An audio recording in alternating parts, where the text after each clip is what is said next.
Hei, olen Heidi Savolainen ja AO:n ensimmäinen varapuheenjohtaja. Takanani on nyt vuosi perehtymistä ison valtakunnan yhdistyksen ja hallitustyöskentelyn johtamiseen. Verkostoituminen on kaiken A ja O. Puheenjohtajakin työ perustuu pitkälti ihmissuhteisiin ja vuorovaikutukseen.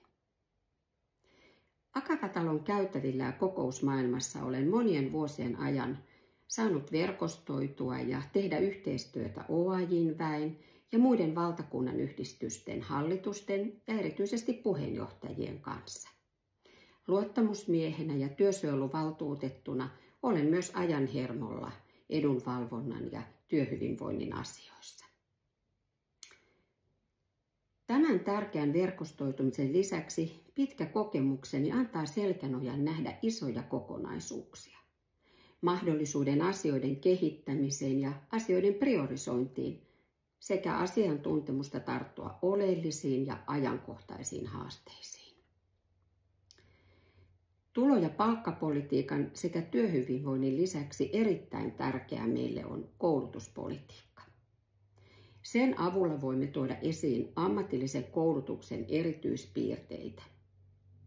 Ja lait, säädökset, asetukset, kaikki linjaukset, ne vaikuttaa suoraan meidän palkkoihimme. Ja näihin AO voi olla vaikuttamassa ja jäseniämme tukemassa. Puheenjohtaja antaa kasvot AOlle.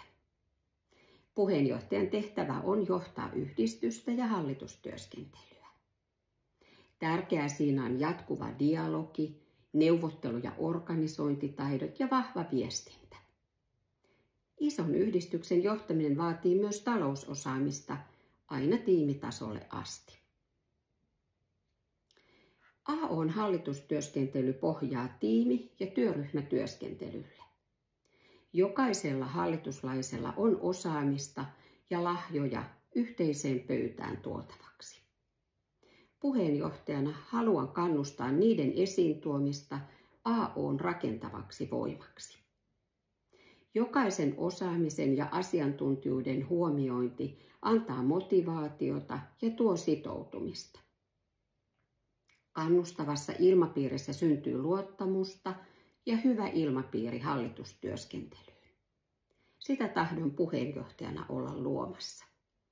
Ja koen, että nämä taidot ovat vahvuuksiani koulutukseni ja persoonani kautta. Olen avoin, aito, välitön ja helposti lähestyttävä.